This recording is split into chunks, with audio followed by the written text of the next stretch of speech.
Hello guys, ഞാൻ ഈ 2 വർഷം ദുബായിൽ നിന്നിട്ട് ഒരു 4 ദിവസത്തെ ലീവിന് ഞാൻ ഓടി വരികയുണ്ടായിരുന്നു.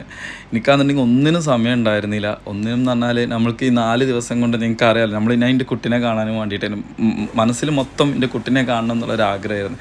ഫ്ലൈറ്റിൽ കയറുമ്പോൾ ഇതുവരെ ഞാൻ പഠിച്ചവനെ കറക്റ്റ് സ്ഥലത്ത് എത്തണേ അല്ലെങ്കിൽ സമയത്ത് എത്തണേ എന്നൊന്നും അങ്ങനൊന്നും എൻ്റെ മനസ്സിൽ ഉണ്ടാവാറില്ല. ഇതുവരെ ഞാൻ ട്രാവൽ ചെയ്തിട്ട് ഇതുവരെ ഉണ്ടായിട്ടില്ല.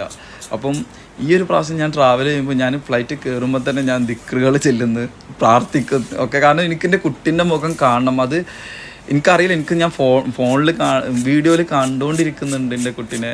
പക്ഷെ അങ്ങനെയൊന്നും അല്ലല്ലോ, നമുക്ക് കാണണം എന്നുള്ള ആ ഒരു ആഗ്രഹം എല്ലാവരും പ്രവാസികൾക്കും അങ്ങനെയാണോ എന്നൊക്കെ. ചില ദിവസങ്ങളിലൊന്നും ഉറങ്ങാൻ പറ്റില്ല. അങ്ങനത്തെ ഒക്കെ ഒരു സിറ്റുവേഷൻ ഞാൻ ഒരുപാട് എൻ്റെ മൈൻഡ് മൊത്തം എന്തൊക്കെയാ അതുപോലെ നിൽക്കുന്ന സിറ്റുവേഷനെ ഒരുപാട് സാറോട് റിക്വസ്റ്റ് ചെയ്തിട്ട് പിന്നെ ഓഫീസിലെ സിറ്റുവേഷനൊക്കെ നോക്കിയിട്ട് സാറ് എനിക്ക് 4 ദിവസത്തെ ലീവ് പെട്ടെന്ന് ടിക്കറ്റ് എടുത്ത് തരികയുണ്ടായിരുന്നത്. അപ്പം ആ ഒരു 4 ദിവസം ഞാൻ ഓടിയായിരുന്നു. ഞാൻ ഇത്രയും ഒന്ന് പറയാൻ കാരണം എന്താണെന്ന് വെച്ചാൽ, ഈ ഒരു 4 ദിവസം ഓടിയിട്ട് ഉമ്മനോട് ചോദിച്ചു, മോനെ എനിക്ക് എന്താ ഫുഡ് കഴിക്കേണ്ടത്. ഉമ്മനോട് പറഞ്ഞ ഫസ്റ്റത്തെ ഡിഷ് തന്നെ ആയിരുന്നു. അപ്പം ഇത് ഉമ്മ ഉണ്ടാക്കി തരുന്ന കൂടത്തിൽ ഞാനൊരു വീഡിയോയും കൂടെ എടുത്തു. പിന്നെ ഇത് പറയാൻ കാരണം എന്താണെന്ന് വെച്ചാൽ, ഞാൻ നാട്ടിൽ നിന്ന് വന്നിട്ട് ഒരുപാട് ഫ്രണ്ട്സുകളൊക്കെ ഓടി വന്നേ അറിഞ്ഞിട്ട് ഫോൺ വിളിച്ചിട്ട് എവിടെടാ എന്ന് ചോദിച്ചിട്ട് വീട്ടിലേക്ക് വന്നിട്ടുള്ള ഫ്രണ്ട്സുകളൊക്കെ ഉണ്ട്.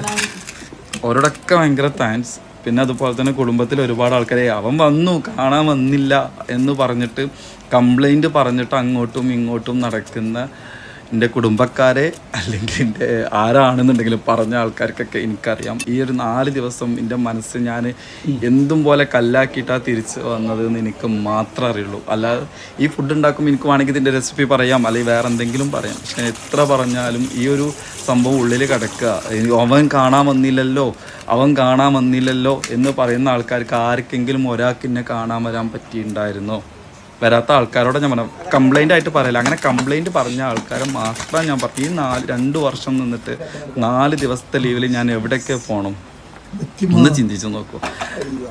അതാ പറഞ്ഞത്. അപ്പം അതൊക്കെ വിട്ടിട്ട് എൻ്റെ ഉമ്മ ഉണ്ടാക്കി തന്ന ഞാൻ ഈ ഓടി പോയിട്ടുള്ള കഴിച്ചിട്ട് വന്നതിൽ എൻ്റെ മനസ്സിൽ എന്നും തങ്ങി നിൽക്കുന്ന എൻ്റെ ഉമ്മൻ്റെ ഒരു സ്നേഹം.